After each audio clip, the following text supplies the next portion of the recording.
What's up, guys? You're watching Fight Feed, and I'm going to be going through my picks for the UFC 299 pay-per-view card. I'm going to be going from the start of the card, the very early prelims, all the way through our main event. I will be showing all of the fighters off to the left here.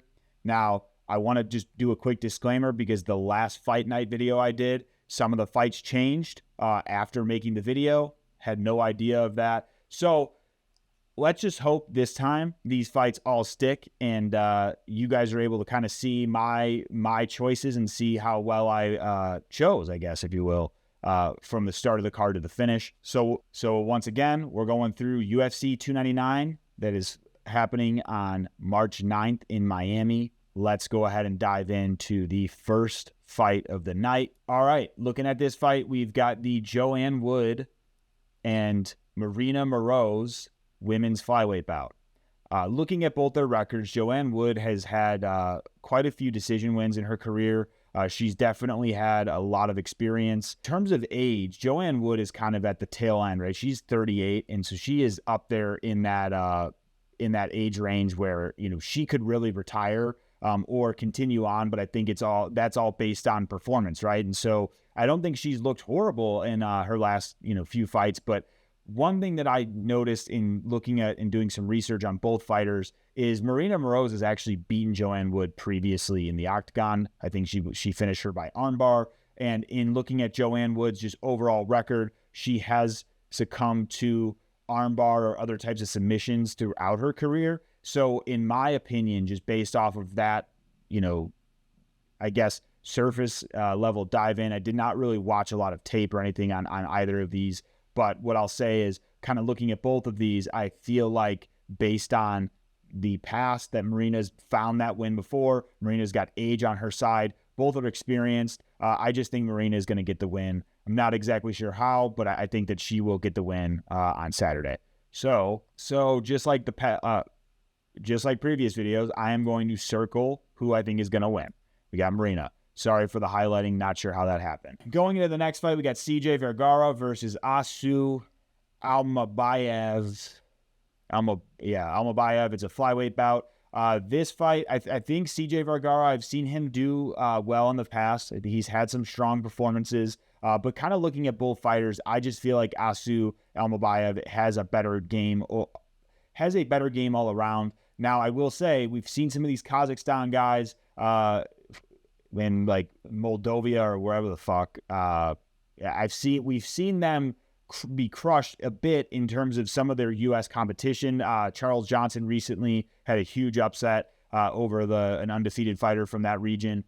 But given that I've seen a lot of fights from both these fighters, I just think Asu is going to get the win. I definitely think he has a chance to get a submission. He's just a strong fighter, and I feel like he has the better all-around game. So that is going to be my pick on that one. Next fight, we've got a heavyweight bout. Rebellis Despain. I almost said Despionage, which I don't know why I said that. But Despain versus Josh Parisian. I fuck with Josh Parisian. I have to say, what I like about Josh Parisian, he's kind of always there in the fight. He's got some really unique, like, spinning moves that he uses in the octagon too. Like, he's got a spinning back fist, which he's actually gotten KOs from. And that's not common for a heavyweight. It's almost like some shit you would do with your created fighter in UFC 5. I definitely like to watch Josh Parisian fight. I think he goes for the win when he can. And he's always in there, even if he's, losing a fight. He's not just giving up. He's trying to do something, and he's trying to fight out of it. Or I like him as a fighter. Now, I did a little bit of research on Rebellis. Rebellis is 4-0, I believe, as a pro. He is 6'8", and he's fucking Cuban. And he has all his wins by massive KOs.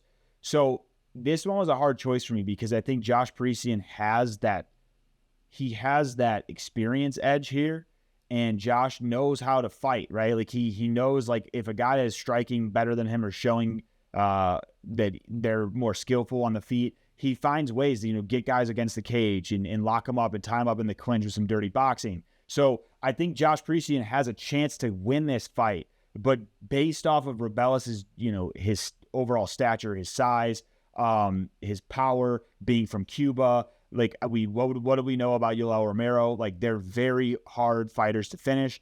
From an age perspective, these guys are pretty close in age. But I give Rubelas, just based off of my experience seeing Yoel Romero, who's 46, still winning fights dominantly. I feel like, although Rubelas might be a year or two older than Parisian, I just think that it's a pretty damning fight. And I don't know. I have this weird feeling. Sometimes as an MMA fan, you don't necessarily know why, but you have like a weird feeling, right? And I have a weird feeling that Rubelas is going to get this done. Now, like I said, Josh Parisian, great fighter, and he could get it done too. So we'll see what happens. The next fight, we've got Michel Pereira versus Michael Oleszejczyk. I don't understand how that shit works in Polish, but yeah, like how it's Oleszejczyk, even though it doesn't look like that.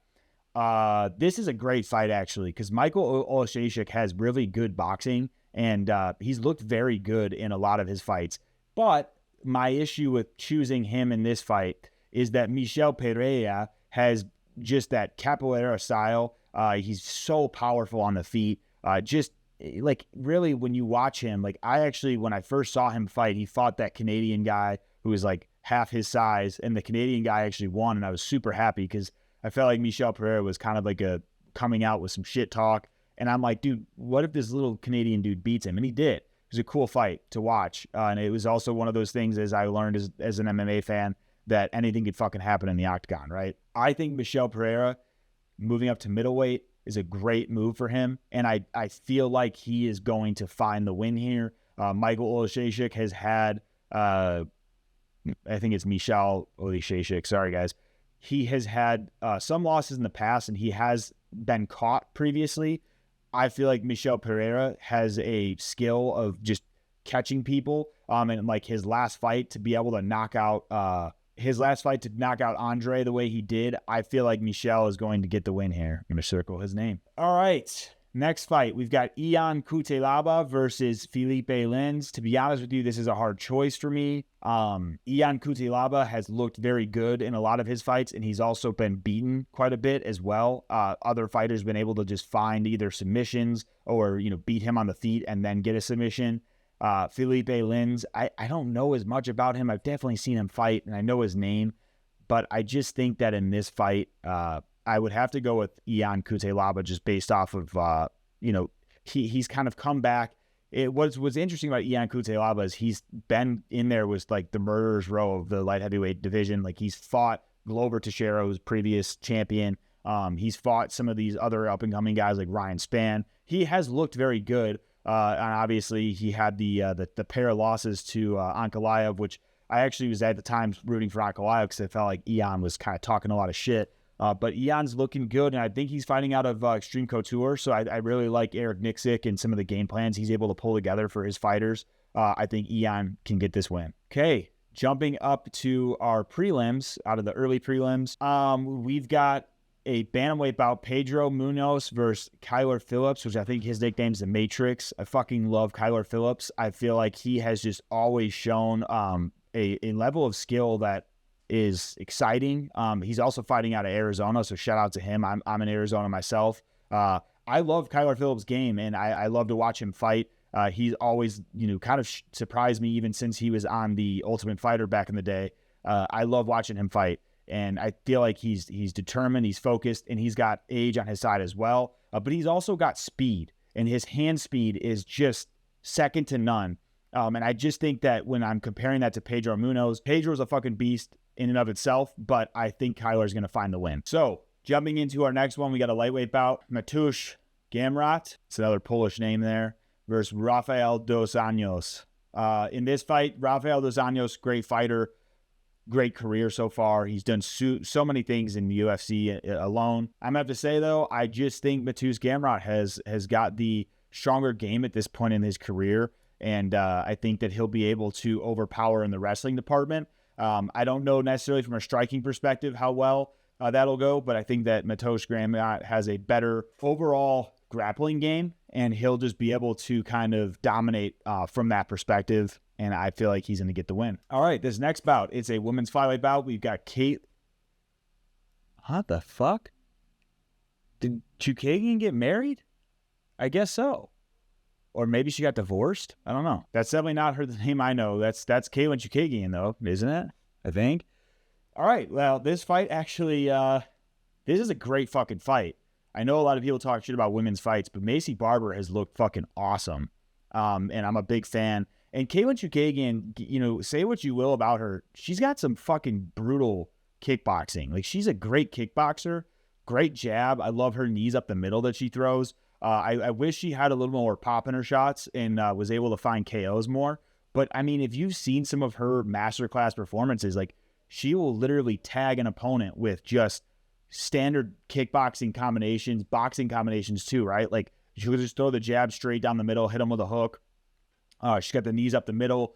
She's definitely, in some of her decision wins, they've been pretty one-sided decision wins. So I guess if you're going to have a decision win, you want something that's not boring and it to be dominant. And what I like is that she's not trying to go to the ground all the time, right? Like, she's staying on the feet and winning fights, which is more exciting as long as they're engaging, right? This is a tough choice for me because I feel like Katlyn Chookagian, Serminara, I don't know how to say that. I'm sure John Anik will fucking say it this next weekend, so I'll know how to say it after that. I think that Katlyn has a chance to, pepper the jab out there and get some damage scored on Macy Barber, but I think that Macy Barber's all-around game is just stronger, and Macy Barber's shown a lot of improvements in the striking department. I do like that she trains out of Team Alpha Male. I love Uriah Faber. Always been a fan of him since way back in the day, and I think that having that coaching staff, and Uriah is training the next flyweight contender against the Magnum at UFC 300, Yao Xiaonan. And so I think that Macy Barber, just having that pedigree of fighters that are around her and just having, showing improvements in the striking and then also knowing her grappling game is very strong,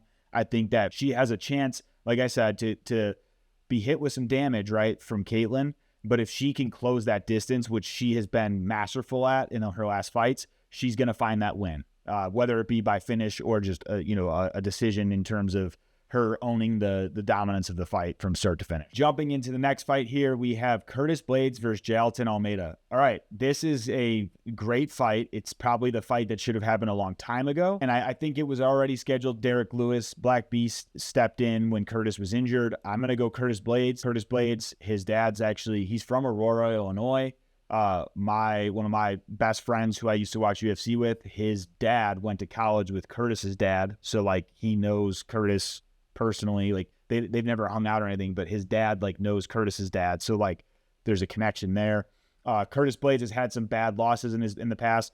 I'm pretty shocked though. Curtis's striking in his last few fights, the flatline KO of Daukaus, you might not have aged well. Daukaus has had some, big shots landed on him, and he's been finished quite a few times lately. Now, the thing that I feel like is going to give Curtis the edge here, though, is Jailton has a very wrestling and jiu-jitsu heavy style, and he's very strong, right? Curtis, from what I've seen, is the first fighter that is actually has a chance to nullify that wrestling that Jailton's going to bring to the table. Because Curtis, in his own right, has used his wrestling to get to where he's at in the heavyweight division. So what'll be interesting here is I think that Curtis will be able to have that defensive wrestling, and I do think he is going to be able to win in the striking exchanges. He's got the size advantage on Jailton Almeida, and he has some power that we've seen in his last few fights. So I do think Curtis can get this done, but at the same time, I mean, you look at the odds here; they're not too far off. Obviously, there's definitely an edge there for Jailton, and Jailton could definitely get this finish as well. It's a tough fight to choose, but I'm going to go with Curtis Blaydes. The next fight is Petr Yan versus Song Yadong in bantamweight. This is a great fucking fight as well. I can't believe how great this fucking fight card is. This is a hard choice for me. I just think that Petr has such crisp boxing, and Song has power, right? But we haven't really seen Petr get hurt that often. I think that, obviously against O'Malley, he got caught a few times, but Petr has that dog in him. I don't know that Song's going to wrestle or not. He has a chance to wrestle. It's a hard fucking choice here. I love watching both guys fight. I do think Song was able to get a lot of wrestling going in his last fight Fuck, man. I don't know, man. I want to say Song Yadong's going to get this win, but Pewter very much could get the win too. It's just this is like a pick 'em, right? Fuck it. I'm going to say Pewter Yan. Guy's coming off some losses. I think that he's probably stepped away and he's been training and he's going to come back with some fucking vengeance. So let's go Pewter. Next fight, welterweight bout, Gilbert Burns versus Jack Della Maddalena. I fucking love watching Jack Della Maddalena fight. I watched him on Contender Series. His boxing is just so clean, crisp, fun to watch. He goes for the finish every time. Gilbert Burns is a dog, though. Dorino has that fucking dog in him. He's shown that he is not one to he's not one to be played with these when contenders are coming up. Like what he did against Khamzat. Obviously, I know he got beat by Bilal Muhammad, which fucking sucks because, yeah, no one wants Bilal to win, I guess. You know, that's just the way that goes. It's just boring. In this fight, I'm a bit worried for Jack because now Jack did good against the Basil or whatever the fuck his name was, who looked great, right, with the grappling exchanges, and he was kind of overpowering Jack Della Maddalena in those exchanges. This fight's a really hard choice. Like, I just don't know, like, for sure who is going to get this win.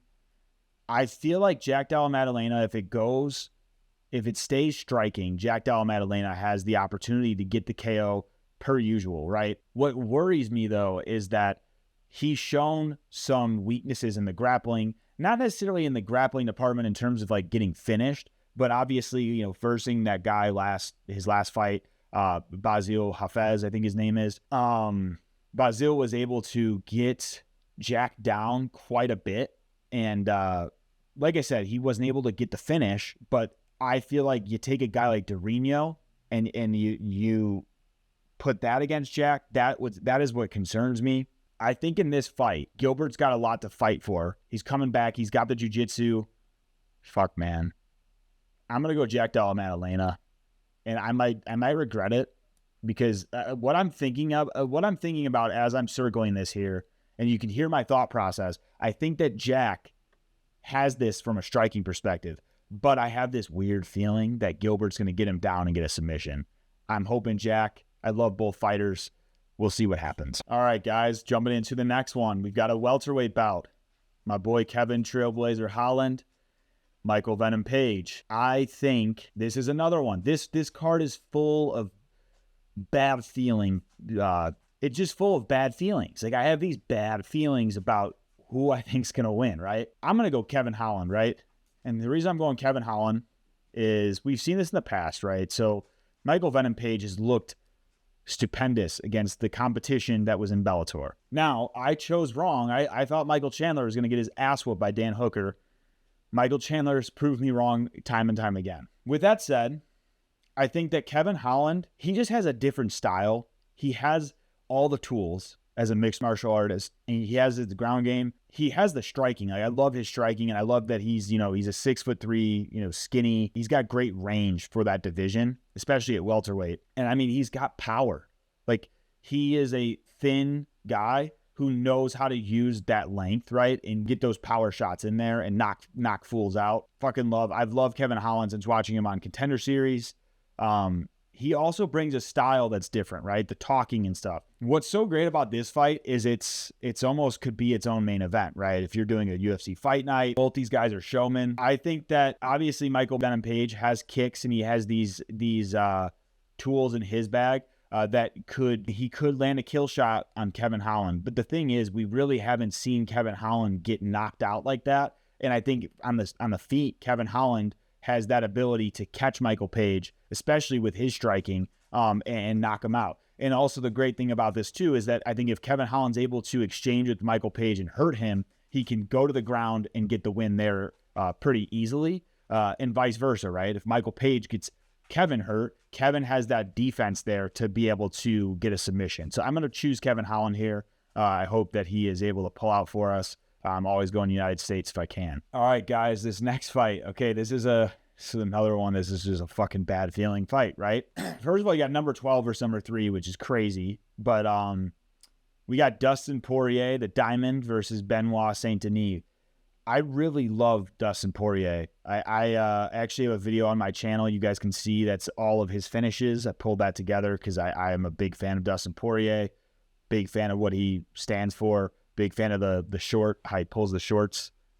You know, he dusts up the shorts before he starts throwing. I love that shit. What a great career he's had. He is now getting to that point where he is an aging fighter, right? Every fighter's aging, but he is at like that weird spot, because I think the age really also is, it matters more when you look at weight class. And he's in lightweight, which lightweight's full of killers. It always has been.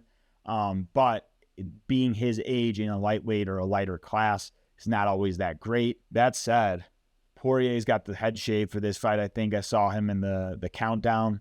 He's looking very determined. Benoit Saint Denis is a killer in his own right. I love watching him fight. He always goes for the finish, and he's a strong competitor. I have to say in this fight, I'm just going to go Dustin Poirier. I think that if Dustin can survive the onslaught that occurs with Benoit Saint Denis early on, because I think that's what will happen, if Dustin can survive that, Dustin is going to pull out that Louisiana style that is just, he is fucking ready to go to war, right? Like if he doesn't get caught with some shit, he will go to war. And as the fight goes on, it is much worse for any fighter that he's against. I mean, look what Dustin did to Justin Gaethje the first time. Look what he did to Eddie Alvarez the second time. Like, Dustin has shown time and time again, like the longer you're in the octagon with him, the worse it is for you. And I just believe that Dustin can get this one done. I want to call out, though, that this fight decision I have a bad feeling about, because I think that Benoit Saint Denis has so many opportunities as well,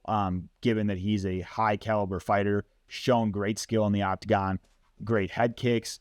He's got knockouts with his hands. He's done submissions. So he's good all around. I think knowing his past too, right? Knowing he's like special forces, he's got that grit to him when he needs it, you know, and like that is something that you can't really train, right? So he has that, but so does Dustin. So it's going to be a great fight. I really hope that Dustin can pull this one off. All right, guys. And now on to our main event of this fight card, the Sean O'Malley versus Marlon Chito Vera bantamweight title bout. I have kind of gone back and forth on this. I am choosing Sean O'Malley. I think Sean, the Sugar Show, obviously loved watching him. I when I came into watching UFC and MMA, it was after the Snoop Dogg moment, but I think everyone and their brother saw that Snoop Dogg moment.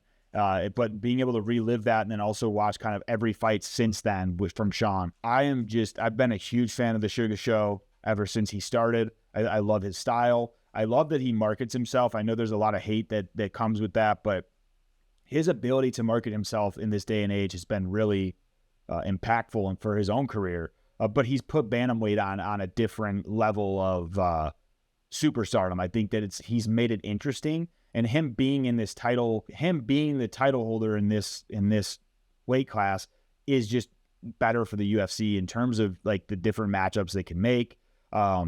You have your standard, striker versus grappler matchups, like for Merab and obviously with Aljo. You have him versus Corey Sandhagen, which would be a fucking masterclass. Now, on the other side, I also love Chito Vera. I think that Chito has just that fucking, he's from Ecuador, but he's got that south of the border type style where it's like he is going out there to kill. He doesn't give a fuck, man. And like what I love about him is he kind of takes it out of the cage. He doesn't give a fuck about all the bells and whistles, all the social media, all the marketing. He just wants to fucking fight. And I think that is something you've seen in Chito Vera, never been finished, right? So we've seen Chito Vera have quite a few moments in his career where he's dominated. Like this Sandhagen fight, he was dominated, but he's never been KO'd, never really been hurt on the feet either, to a point where you're like, he's so one-sided to the other side of whoever he was facing. I just think that in this fight, O'Malley has not only the fan base, O'Malley's also shown that he has been fine under pressure. It's like the pressure fuels him in a way. I think that the one thing that makes me feel in Chito's favor is that Sean's talked a lot of shit about being undefeated and obviously the first fight being a fluke. That I'm like a weird juju karma guy, I guess. I just think that kind of shit, putting it out there, there's this like weird opportunity that it could happen again where Chito hits him with the big toe and shuts the leg off. But like I said, I'm a big fan of both fighters. I think that what has shocked me about Sean is at this level where he's the upper echelon. He's already made millions. He's talked about quite a bit that he's made millions outside of fighting, which is awesome. Good for him. I root for him too. He's from Arizona. He's fighting out of Arizona, not from here, but he's fighting out of Arizona. And what really makes me cling to Sean is just not only the fact that like people have shit on his coach, right? They've shit on Tim Welch. I've been watching these two like for years now and like their podcasts and shit. And like what I love the most is Sean's been so loyal to Tim and Tim to Sean. Sean stuck with Tim even after some of these losses. Like when he lost to Marlon Vera, you could go on any fucking platform. Everyone's like, Sean, you need to work with higher level people, drop Tim. Like I remember reading that shit. And I was always kind of shocked by that. Cause like, if you ever hear Sean talk about his relationship with Tim, he's like, Tim is the guy who's put me in a position to not only be in the UFC and succeed, but he's also helped him with his life, just, getting him in the right routine personally and being their friends, right? So there's like accountability there that's outside of the coaching relationship. But I think that is also what makes me cling to Sean in this case. I just watched an interview with him. He now has like a Sprinter van. He doesn't drive anywhere. He has someone drive him so that he can be focused at all points of the day, getting that extra 15 to 20 minutes when they're driving to and from training. He is able to focus on watching tape and watching tape of himself, seeing the holes in his own game, watching the tape of his opponents. And I think that Tim Welch, what really surprises me, what makes me cling to Tim Welch and Sean in this case, Tim has that same brain. He's very analytical. He's going to put in that extra mile. They both love this shit. And not to say that Marlon and Jason Perillo and his coach don't love this, because they do. And they're great. And I have so much respect for both fighters, especially, everything that Cheeto's been through. I just think that Sean is in a different level. And like when you add up his skill set and then also just how much he's investing back into his own career, making sure that he is tip-top shape for these fights, that really just makes me, it's hard to choose against Sean, knowing that he's leaving no stone unturned when it comes to his fight game and his overall ability to get that win when it comes time. So I'm going Sean O'Malley on this one. But like I said, this could go either way. I think that in this fight, Sean has the ability to potentially get a finish, right? He could knock out Chito Vera. Statistically, probably not going to happen because Chito has never been KO'd.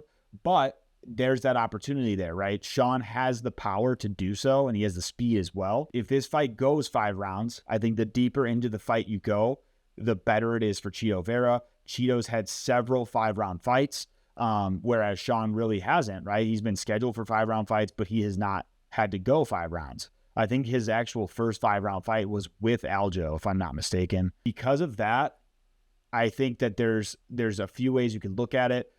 I think if you feel like Chito can kind of withstand that heavy storm from Sean in the beginning, then obviously Chito is a good pick if you're thinking it's going to decision because of the cardio aspect. The one thing I'll say, though, is knowing how focused Sean is, I'm not worried about the cardio because I do think he has, like I said, left no stone unturned when it comes to his overall game, and I think that he can get the win. I'm looking forward to this fight as much as anybody else, and I think it could be a fucking banger. So those are my picks for UFC 299. Comment below what your picks are. If you have any agreements or disagreements, I'd love to hear. Give it a like if you like it, dislike if you dislike, I guess. And also just subscribe so you can stay in tune for the next videos that are going to be coming out. Thanks, guys.